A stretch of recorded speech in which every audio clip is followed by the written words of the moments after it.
How do I attract the right kind of tenant into my rental? Whether you have an STR, MTR, everybody is always trying to say, like, how do I attract the right kind of tenant? Well, look at your listing and ask yourself, what is this listing speaking? What is this listing crying out for? If you have a beautiful home with a pool in the backyard, a fire pit, maybe a nice pickleball court off to the side, it looks like it's crying out for a great weekend getaway, for maybe some families to gather together, possibly bachelorette party. But if you have a single family home, an enclosed backyard, big, safe, great neighborhood, close to good schools, that could be the type of home that's crying out for an insurance midterm rental. So that's what I want to talk about today, because that's what I believe is the best client you could ever get in your home. Number one, it's paid for by insurance, which is great. Number two, these clients, these tenants are just amazing people. They're actually your neighbors. So there's somebody in that neighborhood that's had damage to their home, and they're homeowners. They're paying for their property insurance. So you can see they're responsible. And they often just move in and ask a few questions as to how to work this or that. And after a couple days, they're like a long-term tenant. They just occupy the home, and you just hear from the adjuster, can we get another month? Can we extend by 2 more months? Can we add 3 more months? And like I said, insurance is paying, and the rates are pretty good. So how do you do this? Advice number one is that you need to reach out to these insurance companies, these middlemen, ALE Solutions being the biggest one and the one we talk about really often. It's not just about putting your home in the directory, though. We definitely recommend that you do that. But then it's about following up. It's about keeping up those relationships. So even if your home is booked right now, keep your home in that database. And when they reach out to you saying, hey, I have a family for this home, is it available tomorrow? You reply with, or even better, you pick up the phone and you talk to them, or you reply with, right now, I'm so sorry, it's not available. It won't be available till December 1st, but we would love to reach back out later, and we hope that we can help with another family.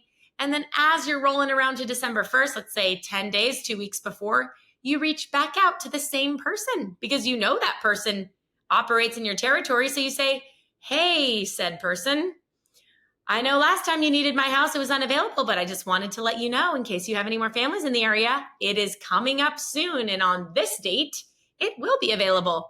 Keep up the relationship. Become the kind of person where they're thinking of you. You're at the top of their mind, so that if they do get a request in that area, they're like, oh, this person just emailed me. Let me get back to them. If you are somebody who's struggling to build these relationships, or you're just awkward and you don't know how to do it, Vetted Homes does have an option where we blast out your home for you in our directory. So just click the link below, book a call with me, and we can talk more about that. The second piece of advice today is offer a fully furnished and pet-friendly rental. So that is something that you're going to have to come to on your own. Obviously, it costs a couple dollars to furnish a house, and it can be a little bit of a heart thing for people to get over having pets in their house. But I promise you, the average American family that wants to be relocated has a pet, and you want to stand out above the hotels. You want to be the person that doesn't make them board their pet. Oftentimes people just won't move into a house if they don't allow their pet. So, and then regarding furnishing, I know in the MTR space, there's been a lot of buzz about unfurnished, everything's going unfurnished.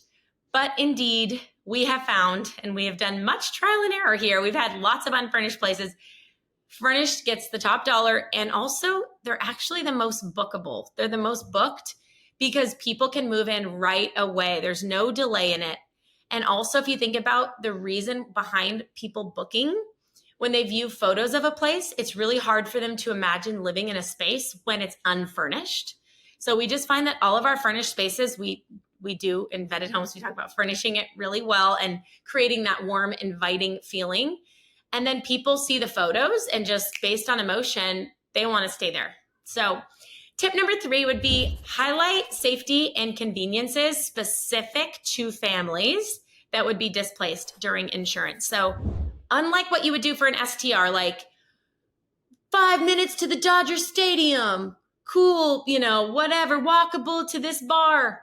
Not that. You want to highlight things like safety inspected, extra room in the closets for storage, 3-car garage, things that people that are displaced would actually say, oh, this would be great for my family to live in for 6 months. So if you're an STR right now and you're thinking about moving into the MTR space, that might be shifting the amenities a little bit and moving out some of those more fun party things and making it into more of a family-friendly situation.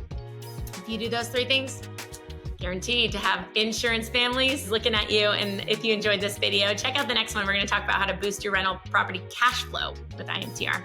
Thanks, guys. See you soon.